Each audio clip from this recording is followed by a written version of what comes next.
بسم اللہ الرحمن الرحیم۔ السلام علیکم۔ علم کی بات چینل دیکھنے والوں کو نئی ویڈیو میں خوش آمدید کہتے ہیں۔ دوستو، تاریخی اور مذہبی حوالوں کے مطابق آدم علیہ السلام کی قرۂ ارض پر موجودگی کے ساتھ ہی روزے کا وجود بھی ملتا ہے۔ حضرت آدم علیہ السلام ہر ماہ کے 3 دن روزہ رکھا کرتے تھے۔ بعض مفسرین نے اسے جنت سے باہر بھیجے جانے کے بعد صیام توبہ قرار دیا ہے۔ اس طرح حضرت آدم علیہ السلام ایک سال میں 36 دن کے روزے رکھتے تھے۔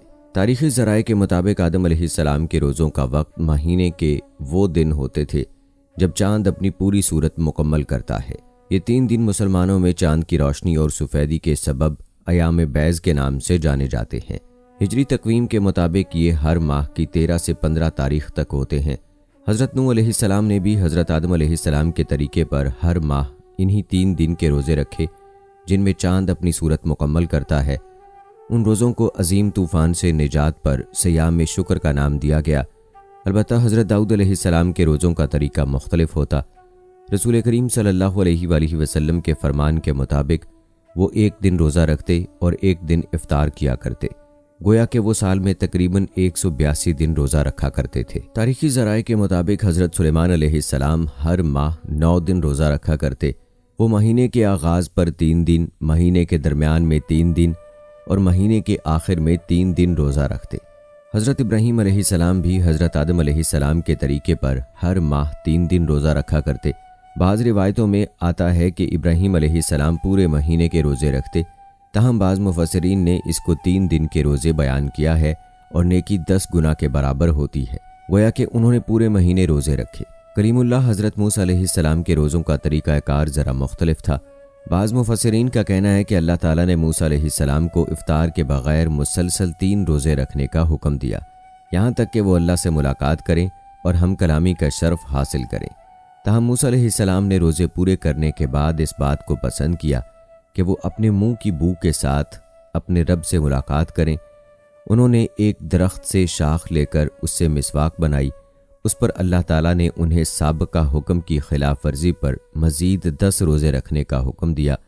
قرآن مجید میں مریم علیہ السلام کا صیام بھی مذکور ہے، تاہم وہ لوگوں کے ساتھ بات چیت نہ کرنے کا روزہ تھا۔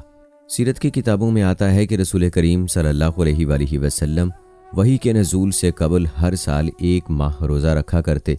نبوت کے بعد انہوں نے ہر ہفتے پیر اور جمعرات کا روزہ رکھنا شروع کر دیا۔ آپ اپنے صحابہ کرام کو بھی ان 2 دنوں کے روزوں کی ترغیب دیا کرتے۔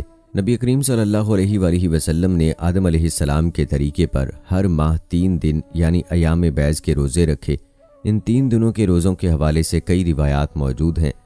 صحابہ کرام رضوان اللہ مجمعین روایت کرتے ہیں کہ رسول کریم صلی اللہ علیہ وآلہ وسلم کبھی کبھی مسلسل کئی روز تک روزے رکھا کرتے کہ صحابہ کو گمان ہوتا کہ اب اللہ کے نبی افطار کریں گے ہی نہیں۔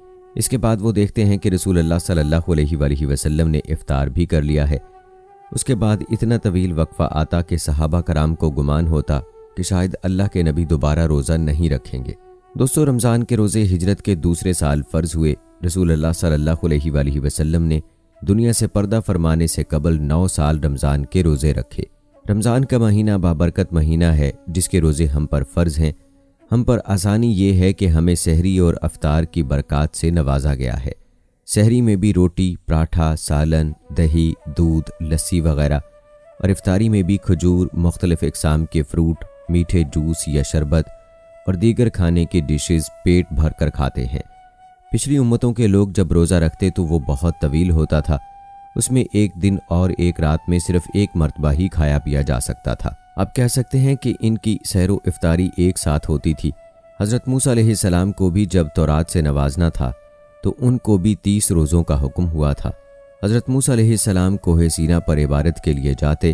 روایات میں آتا ہے کہ فرشتوں نے چٹائی، کرسی جنت سے لا کر دی کہ موسیٰ علیہ السلام اپنے جوتے اتار کر اس پر بیٹھ کر عبادت کرو۔